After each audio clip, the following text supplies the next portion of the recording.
Thank you, Richard.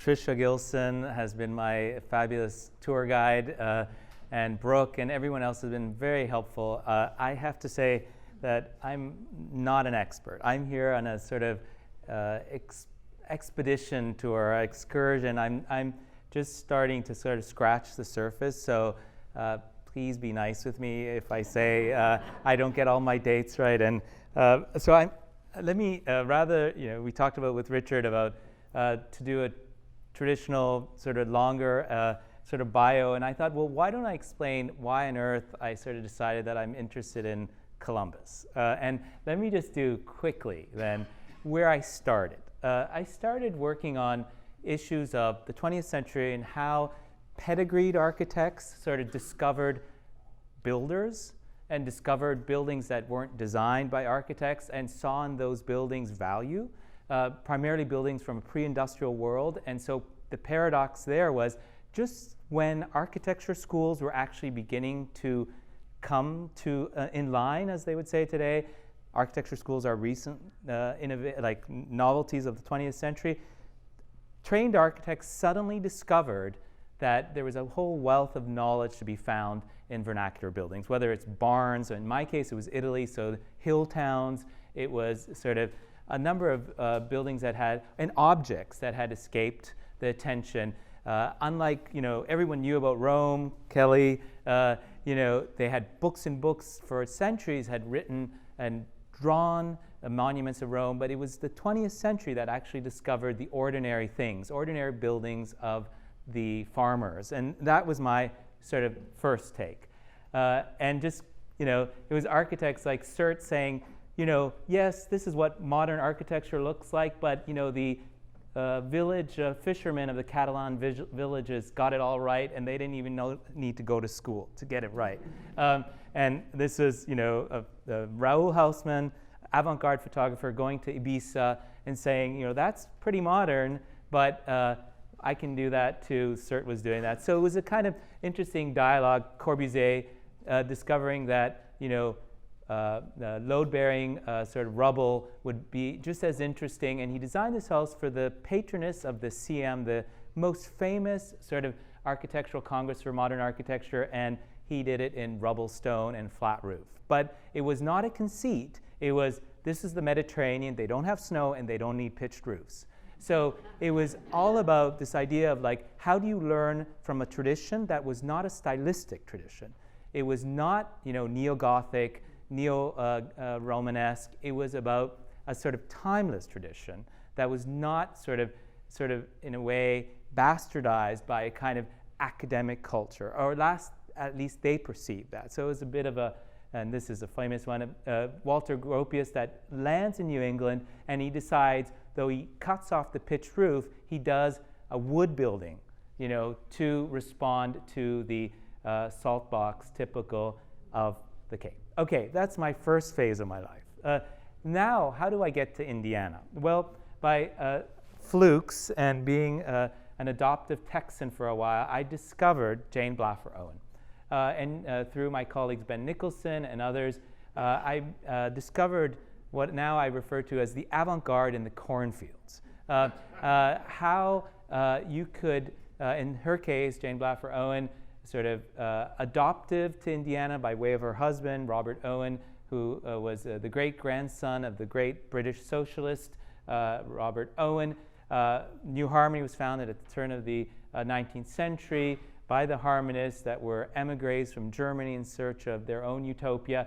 And it was through the sort of illuminated patronage of Jane Blaffer Owen and the money of the Lilly Foundation, in this case the Athenaeum, that she was able to transform this amazing town into a site of modern architecture. This is, of course, the radical and amazing Johnson when he was at his best, the roofless church, sort of an ecumenical space that sought to undermine this sort of blatant kind of Christian symbolism with a sense of open roof, being a kind of place where religions of all the world could convene under the Indiana sky. If you haven't been to New Harmony, I'm not getting paid by their tourist agent, but it's well worth the trip. And we have the New Harmony Inn, which is an Indianapolis-based architect that designed it. So that's how I got to Columbus. Columbus is not a museum. So I preface this that this has been Columbus, Indiana 101 for me in the last couple of months. So I'm saying this not with false modesty, but I mean it, that there's a lot that I don't know yet. But there are elements that have drawn me to this kind of experiment that I think are worthy of sort of exploring more. The other sort of sad but real fact is that there's no real scholarly book on Columbus, Indiana. I mean, 20th century. I mean, there's plenty of like monographs on Eero Saarinen's work in Columbus, or Richard Meyer, or various other architects from a very sort of specific project-based, Harry Weiss, but there has not been a kind of much more, I think, comprehensive sort of study done on what it meant to, what this town means sort of in the context of America, but also in the context of 20th century modernity and modernism in this country and abroad. So, 1934, Philip Johnson, together with Alfred Barr, did the unthinkable. They decided that a ball bearing was worthy of being sort of shown to the world as art in the Museum of Modern Art. 1934.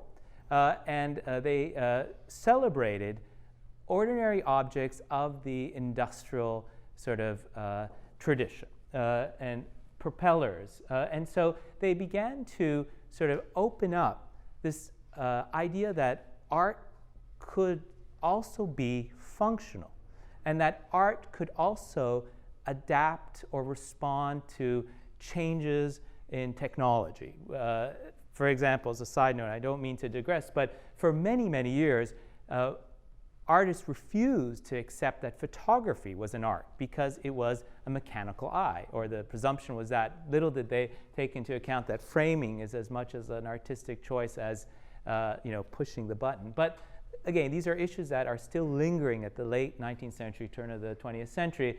Now, of course, the lion's share of any artwork is photography, but that's another point. So let's try to sort of start with this part of the story and trying to sort of identify what might be, and this is something that you don't need to be told anything about, but the idea is that what is art, and what is architecture as a consequence to that? And what are the shifting notions of art in the turn of the 20th century, and how might those then impact sort of general sort of frameworks with which people like J. Irwin Miller, but also the architects who he and others in this town commissioned. And let's just start with Leo Tolstoy's 1897 definition or question. What is art? We are accustomed to regard as art only what we read, hear, see in theaters, concerts and exhibitions, buildings, statues, poems, novels. But all this is only a small portion of the art which we communicate with one another in life. The whole of human life is filled with works of art of various kinds, from lullabies, jokes, mimicry, home decoration, clothing utensils, to church services and solemn processions. All of this is the activity of art. The subtext of this is that folk culture, the culture of the people, is also art, right? And this was a hard sell at the turn of the century when art was the stuff that you saw in museums. So this kind of move from art as a kind of something out there and only sort of, an aesthetic that was somehow removed from everyday life starts, as a kind to be rethought at the turn of the 19th century and the beginning of the 20th century, when, not by coincidence, and the proletariat, the sort of working class, begins to assert itself and acquire voice, right? So these are fundamental issues. But then you get someone like Duchamp that says, well, a urinal could be art. But the point is, he calls it a fountain. And he submits it as part of an exhibition. Of course, it's a provocation, but this too is back to this, the ball bearings. This too requires ingenuity, right? It is not a sculpture, but the point here is like, how do we redefine art, right? And so back to this idea of the industrial age, and also the tensions that emerge, because it's not so linear. You get pushback. Someone like William Morris, again, at the late 19th century, says, the art of making beautiful all kinds of ordinary things, carts, gates, fences, boats, bowls, and so forth, let alone houses and public buildings, unconsciously and without effort has gone. He's lamenting this. So the ordinary thing, again, this is arts and crafts. So in a way, it's a nice kind of juxtaposition, because someone like William Morris was anti-machine, but he was still interested in how you might craft a chair. And of course, there was pushback, because it was still perceived from the sort of more progressive architects who were interested in this, but they also understood that unless you have sort of mass production, it was still ultimately going to be an elitist thing, right? Morris chairs, or the Morris Company chairs, were still expensive. Enter the modernists, said, we're all good about making, the IKEAs of the world, good design, but also let's use industrialization to help us actually diminish the cost. So in fact, the ordinary things can be placed into the hands of those that actually can afford them, and not just the elite, right? So this is a clash of kind of moving away from a kind of art that's only something elite, object-driven in the museums, to an art that's being placed utilitarian objects. And just as a side note, again, we're not going to be here for 2 hours, so I don't want to digress.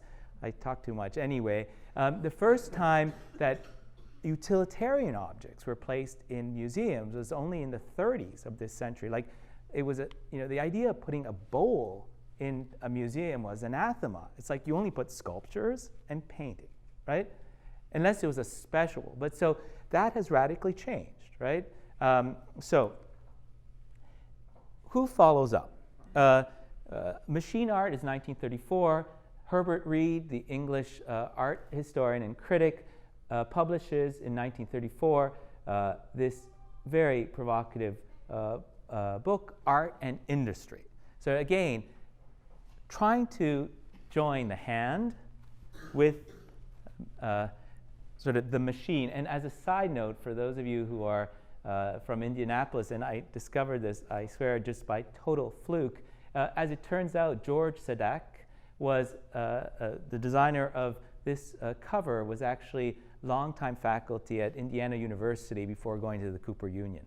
And this is, and he was in charge of all the publications at the Indiana University Museum for from the well into the 50s and 60s until he left. So this is just a beautiful cover, but I again admit ignorance that up until a couple days ago I didn't know who Mr. Sadak was. The importance of the book by Reed was that, again, and I'm not saying, you're going to see this is a long way to start on J. Orwin Miller, but I promise you, stay with me, and hopefully the big picture is, how does architecture become part of an everyday environment? How could you take the kind of idea that architecture is only a monument and bring it into the kind of use banks, but fire stations, dwellings? I mean, all the types of buildings that have made in the last 50, 60 years this town very interesting, all are very standard types. You need banks, you need houses. They don't only have to be the Miller house, but you need multiple family houses. And again, so Reed's sort of polemic, or his use of the photomontage, was like trying to show, and this is Walter Gropius's Darmstadt in Germany. It was this idea, circuit boards equal houses. Of course, for some that is also problematic, because all the kind of individualism, the artistic, but they saw this kind of idea that architecture should also be engineering, that architecture was also about serving the masses. A little pushed too much, in my opinion, but nonetheless, it was part of a discussion that was going on in the 1930s. Enter the post-war years in America. We have Paul Rand here, the graphic designer of this cover, Modern Art in Your Life. And he says here, describing the MoMA exhibition of 1949, and this was third edition, he says, modern life in your life, on which this publication based, was designed to show that the appearance and shape of countless objects of our everyday environment, from modern painting and sculpture and the modern art, is an intrinsic part of modern living, right? So here, the temple of modern architecture was saying, well, this palette looks like a plate. The knife looks like a paintbrush, and the fork looks like, I think, another version of a paintbrush. But the point is here, through this wonderful image by Paul Rand, is that blurring this idea that art should be the sculpture in the museum, but then it can also be, it's not that it can't be that, but the very definition is expanded, right? And here you even have, I don't know if you can see that well, but even the cover of a roll of toilet paper, right, also becomes an opportunity to bring in beauty into your everyday life, right? Another sort of, I would say, sort of complementary aspect to the Art in Modern Life exhibition follows up with the founding by John Intenza in Los Angeles of the magazine Arts in Architecture. And it was this magazine that, through its case studies here, brought modern architecture to the masses, or at least they hoped. Little did they know that America would resist sort of modernism in the suburbs in terms of single-family dwelling, but they tried very hard to bring affordable modernist buildings, flat roofs, steel construction to the sort of larger population. And this, for example, is one of the first case study houses by Eero Saarinen and Charles Eames that was built. Again, this idea being you can have affordable design, you can have a dialogue between the allied arts and architecture, painting, industrial design, and part of a kind of overall environment that enhances daily life. Like that you can buy a chair, again, Eames chairs were supposed to be cheap. Now they're an arm and a leg.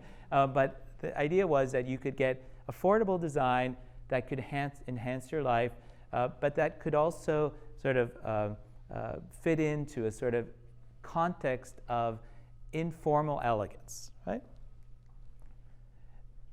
Art is not a thing apart, an ornament added to life. It is the outward expression of man's struggle toward an ideal.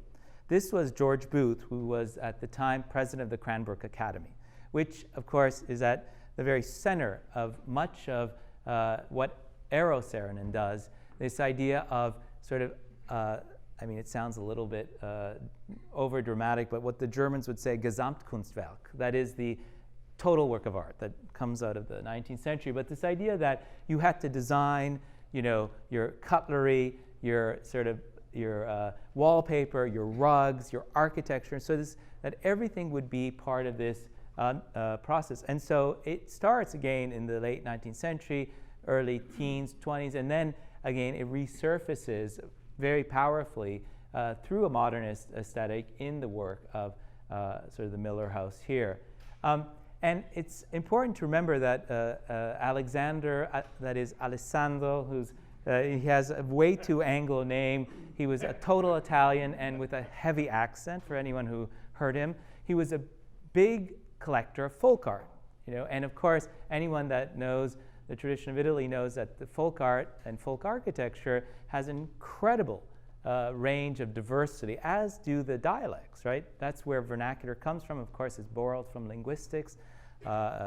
Gilbert Scott in the late 19th century decided that he began to talk about vernacular architecture, but it had to do essentially with the idea of dialect. Like, what is a dialect? It's a local, regional language as opposed to the high language. We know, of course, Italian was considered sort of complicated here. It was actually considered vulgar in the sense that of the vulgus of the people, whereas Latin was a cultivated language.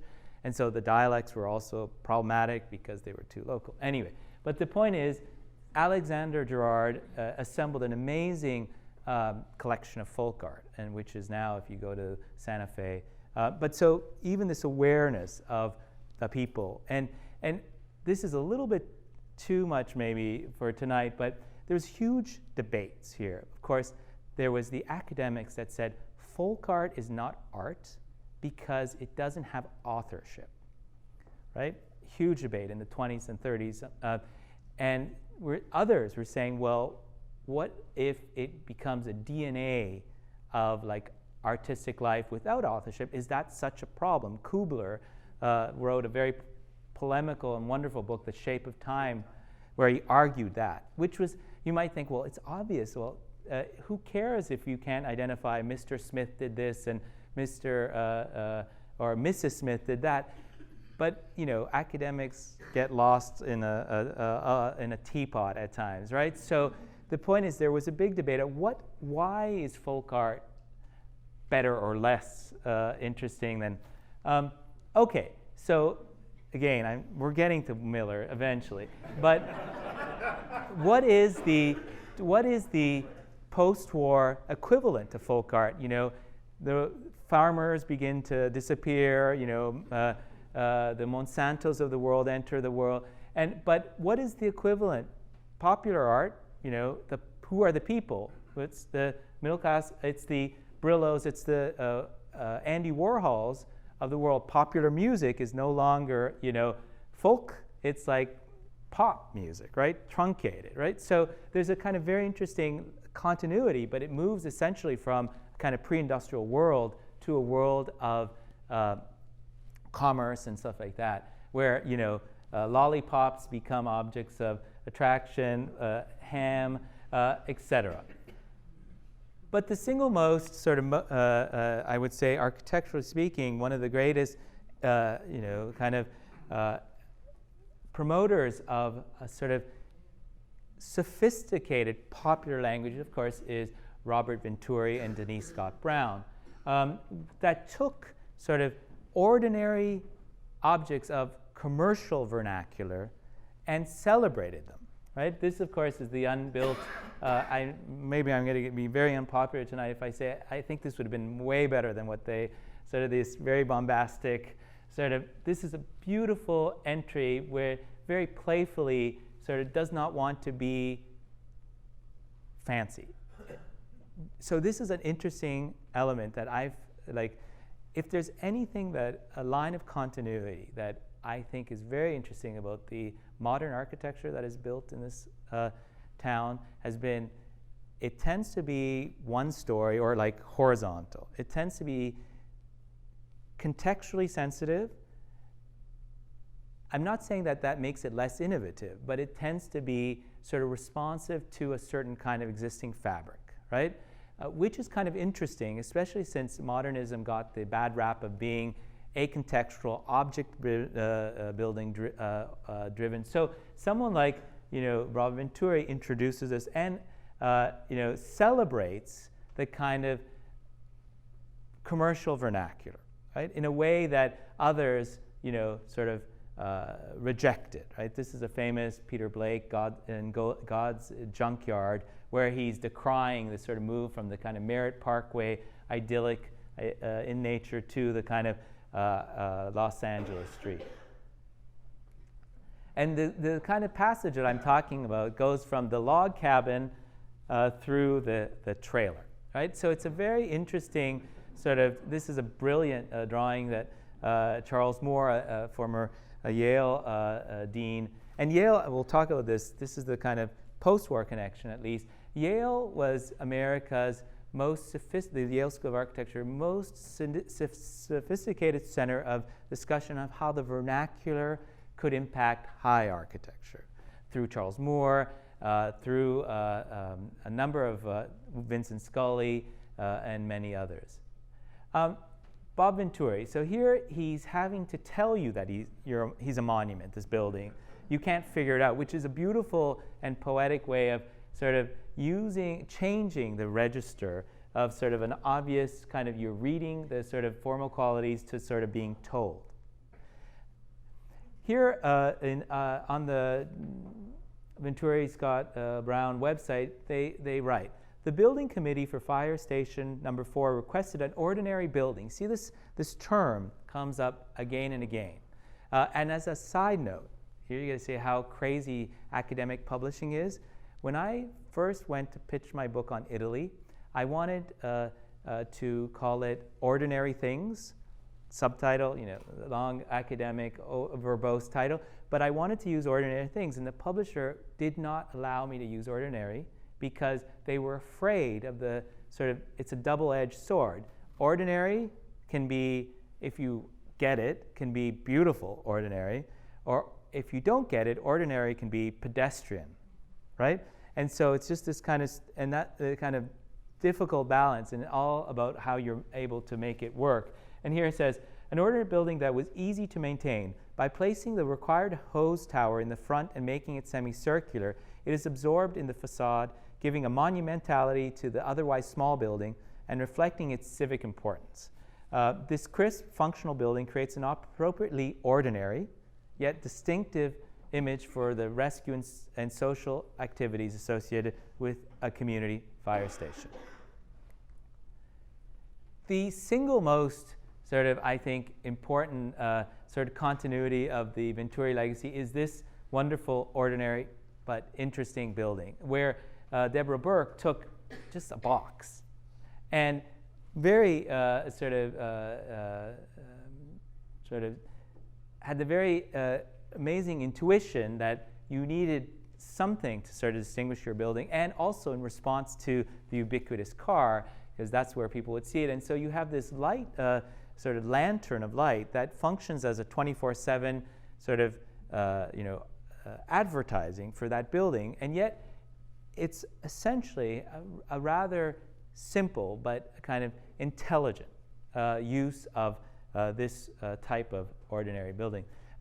Here, too, Deborah Burke, who is now going to be the new dean of Yale, takes for her Hope Library an attitude where it's more contextual than it is one-upsmanship, right? Where she continues the kind of one story, the awning, and she sort of introduces the kind of raised seam aluminum. It's not a building that wants to sort of necessarily scream out, look at me, but it's full of interesting and sophisticated sort of elements of dialogue. And as a side note, very interesting here is, I meant to say, maybe we can return to that. The car, this is a little bit, forgive me, this was a 5 a.m. kind of last-minute marathon. This is somewhat out of order, but I'll get back to this in a second. But I did want to draw the importance of the car and the type of banks and how the kind of type of ordinary buildings change over time. And I wanted to show here, this is a brilliant example where you have the early Harry Weiss, South State Street, and you have the Kennan building. What changes in the 20 intervening years is the ubiquitous introduction of the car and what I call laziness, that people don't want to actually get out of their car, and like the sort of drive-up teller, right? And so what's also interesting, if you look carefully at if you group sort of Columbus buildings into type, you can do a close read of how even the basic bank type, when you see the first Irwin Miller Bank here, you walk up to it, you don't have to lug your huge car, it's better exercise to walk. And then the 60s, and even the Deborah Burke building, introduce the car and slightly change, eliminate the need for the teller. This is a great, is there Ricky Berkey here? Okay, he's my, ask him. I should not be here talking. He's the guy that knows everything, and I've stolen many photos from his website. I'm not going to publish yet here, so don't worry. Well, I'll be rigorous when it comes. But these are excellent. I think he's doing a great service to all the Columbus aficionados. And So, but anyway, this was a wonderful photo taken when, tellers mattered, right? Okay, and where, you go from the first, second, West Bank, and then the introduction of the car. Again, it's back to the Venturi, learning from Las Vegas, the car culture, and how that impacts even here. But this is what I really wanted to get back to Deborah Burke. Okay, this is like, blogs are. So this woman says, predictably, this is the new Deborah Burke building for Indianapolis, right? And so get this. Predictably, many of the local blog commentators feel Burke's work is boring, right? So is boring another way of saying ordinary in a bad way? She said, I'm keeping silent on these blogs, but I'll say it here, surrounded by other architects, pearls before swine, man. And this is, get this, she's a diehard feminist, girl power here. Okay. But the other message, which is very cool, is this guy. I'd say to those bloggers that they need to visit the Hope Library or the Irwin Union Bank branch she did off the 10th and Mart in Columbus. It is not flashy work that she does, but is packed full of meaning and always well done. I think she's a good choice. So here, this is very interesting. So this guy got it, right? Again, ordinary is not boring, right? And so again, it's a kind of, how do you create a modern architecture that's engaging, or contemporary architecture? And what some might say that already doesn't look boring to me, but compared to the sort of crazy blob architecture of Zaha Hadid, maybe it does. I don't know. Okay, so this is a long way. I started with this idea that art and industry, sort of this kind of debates that were going on at the turn of the 19th century and the beginning of the 20th century, begin to sort of reposition or broaden the very definition of art, right? And so how does this impact, what happens here in Columbus, right? And so, of course, this is the sort of the catalyst of it all, the Saarinen Church. Saarinen comes out of the Cranbrook tradition, right? Of course, when he received this commission, he was the head master at Cranbrook. He had already designed his house that I showed you. And so Saarinen is a kind of coming out of, though by way of the arts and crafts tradition, less about the machine, of course, but still the same ambition was there, to sort of have a kind of art in everyday life. I'm not claiming that this is by any stretch non-monumental. It's probably one of the most monumental, but nonetheless, it kind of picks up on that. As a side note, no, you have to look at that. So look at that, and that. I did this a little bit tongue-in-cheek, but the point is, and I think this is a little bit of a sort of point of polemic, but maybe not so much, that a lot of what went on here also had implications elsewhere and vice versa, right? And so, architects were able to experiment here, but also bring what they learned elsewhere. And I think there was also a kind of alchemic reaction. They, working with the patrons that they found, Miller, but not only Miller. Of course, we know he was not the only patron.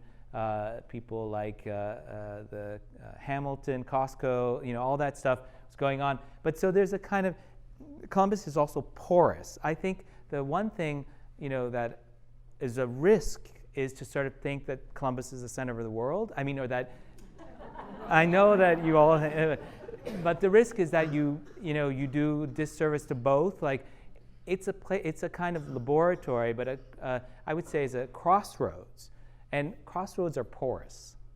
And so some of the architects, they may have done it first here, and then it was imported elsewhere, in this case to Minneapolis, or vice versa. The case of vice versa, of course, this is perhaps the single most greatest masterpiece of Elio Saarinen. It is the Crow Island School in Winnetka on the North Shore of Chicago. It became the sort of model for all elementary schools that were built subsequently. This is completed in 1942. This idea, Winnetka had a superintendent who was a protege of John Dewey, so it was all about learning through doing, right? And they had L-shaped classrooms and child-sized fixtures so that the children could sort of live and thrive in a space that was not the kind of big red schoolhouse, 2-story, the traditional schoolhouse. If you notice here, again, the plan, these were individual classrooms, all had sort of outdoor courtyards that they had access to, and this was the primary play terrace that we see, and you can, with the kids that were painting, and these were the modules, right? Enter Edward Larrabee Barnes. This is totally blurred for some reason. It is, and not only Barnes, we have the Ralph Johnsons, who of course Perkins and Will, and Crow Island was, I'm sorry I didn't say that, Eliel Saarinen with Larry Perkins, that became the designer of schools. And so this is this kind of idea of the courtyard, although, and also access with a door. So this idea that each classroom would be a kind of individual unit that you could then have exposure with nature became very much sort of an import. But again, anyone that was designing schools knew about Winnetka, right? This, of course, is only a partial but still interesting rendition where you had the very sort of, the idea was to sort of distinguish, bring in a kind of domestic element, of course, that would be a reassuring one for the students, but it was this idea to avoid a kind of institutional, unrelenting idea of this huge building, that these would be broken down to accommodate the scale of the child.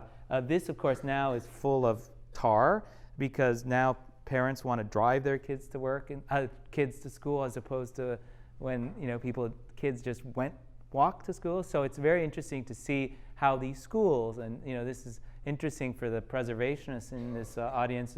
I mean, how very aggressive some of these sites have been transformed to update them to the needs of today. And of course, this is also in that kind of genre, the McDowell here. But the most beautiful thing here, of course, is Costantino Nivola's horses. And Nivola, of course, was the very interesting émigré Sardinian artist who, like Gerard, was very interested in folk art. All right?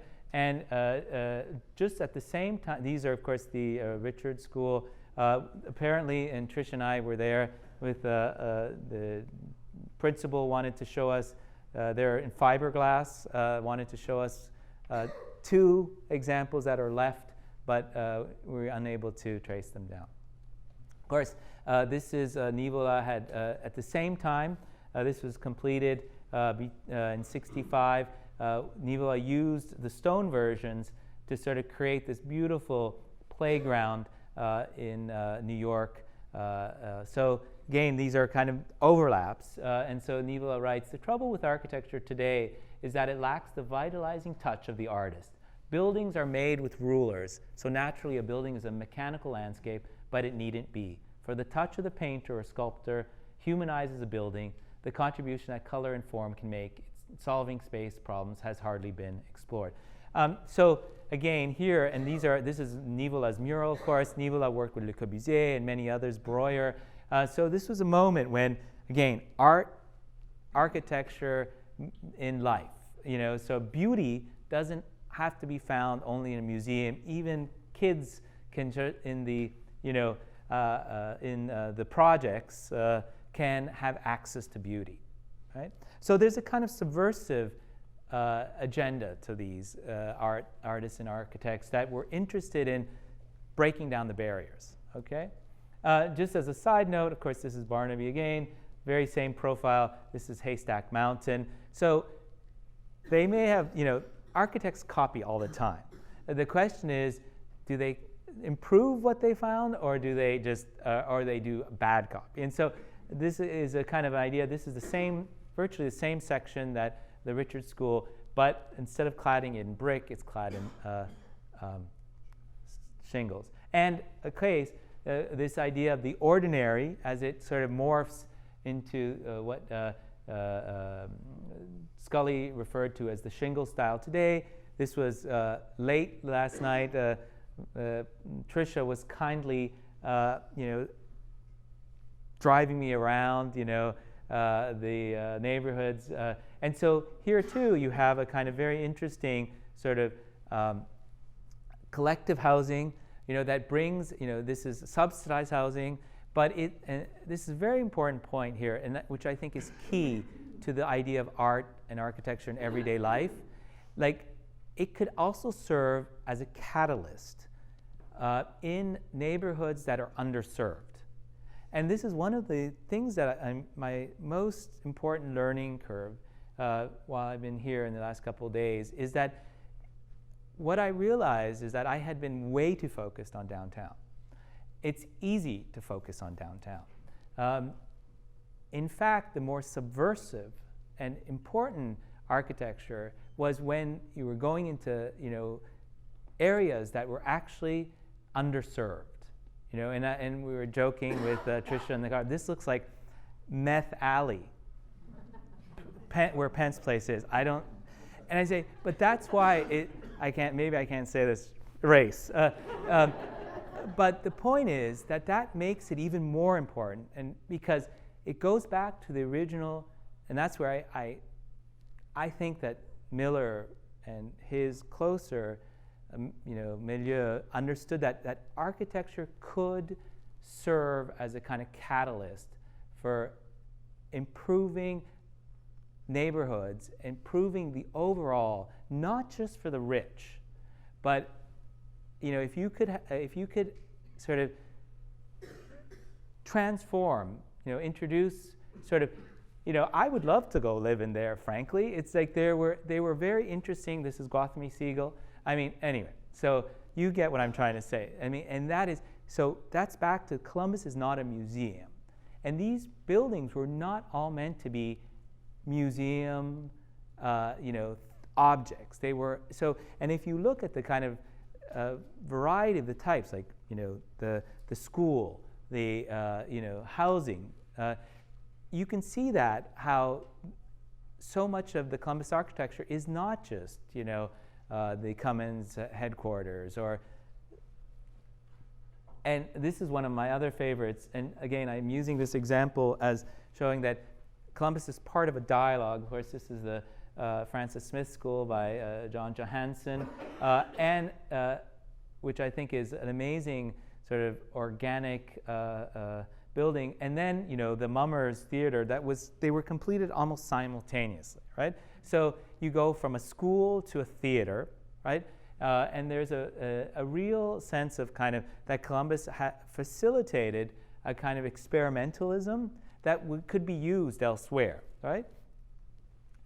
Okay, a sidebar. This might seem like a bit of a jump, but back to my idea of avant-garde in the cornfields.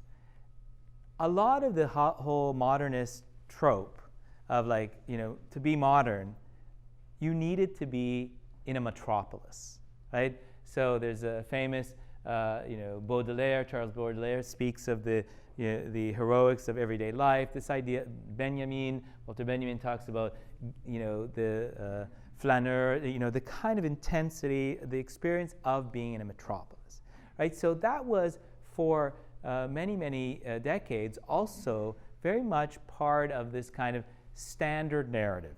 To be modern, you had to be either in New York, Paris, Berlin, and so I, through my own sort of experience working on issues of the vernacular and then New Harmony, I have grown to question that model. I think, of course, there is a certain kind of intensity and a kind of accumulation of capital that big cities sort of have that you need to actually do experimental architecture. I don't think it's so black and white. I think there's an opportunity. Richard, how am I doing for time? I'm good. And I use this as an example. You probably all know what this is. This is the John Deere World Headquarters. Eero Saarinen designed this in the mid-'60s with Sasaki landscape architects. And John Deere made a very powerful decision. Rather than locate their world headquarters in New York, like everyone else was doing, they decided to remain in Des Moines, Iowa, and create a kind of modernist campus of pavilions. Right? Corten steel, sort of a nod to Mies van der Rohe, but the sort of rusticity of the earth kind of to give color to that. Our friend Alessandro Gerard did for them sort of this amazing mural timeline where he gathered all sort of memorabilia, sort of relics of the kind of John Deere legacy from the steel plow all the way through to sort of the green enamel paint that we have grown to identify Deere with. So here you have this kind of modernism that's full of a kind of nod to a kind of agrarian world, right? And Gerard, of course, the connection with Saarinen, the connection with Miller, sort of this kind of underbelly that connects all of this architecture and sort of narrative. And this is very beautiful. Have any of you in the audience been to the world headquarters in Des Moines, Iowa? Okay, it's worthy of a trip. Other kind of attempts to sort of, and I think that are worthy of putting into context here, is the Olivetti example. Olivetti, of course, was the great sort of industrial designer company of Italy, and thanks to Adriano Olivetti, it was a kind of whole project where Adriano Olivetti engaged with architects, Italy's leading architects from the 30s well into the 70s and 80s. They did housing, they did cafeterias. It was not a company town in the sense that Ivrea, north of Turin, was also a place where ordinary people lived, so it wasn't exclusively. But Adriano Olivetti, just like Miller would eventually engage Paul Rand to sort of design the communications, and Olivetti was all about a certain kind of bringing beauty to the machine. Right? This, of course, you'll recognize as Ettore Sottsass's Valentine. These are some of the buildings, and you see over the years the rationalism gets supplanted by organicism. Again, it's a sort of a kind of idea that industry also can be deeply engaged with bringing beauty. And this, of course, is the most famous example of the Olivetti showroom in New York, where Costantino Nivola, the artist that brings sort of narrative, Venini, this is a cave on Fifth Avenue, and I mean it seriously, with stalagmites and stalactites, but what is being celebrated here? Nothing other than the Olivetti typewriter. Sadly, this beautiful space is no longer. The Nivola mural went to Harvard in the CERT Center. But here too, so there's an attempt to sort of, again, this is mid-50s, right, to bring beauty to the machine and to sort of unite sort of ordinary sort of technology with a not-so-ordinary beauty. And with this, I leave you here. Back to Nivola, and thank you very much.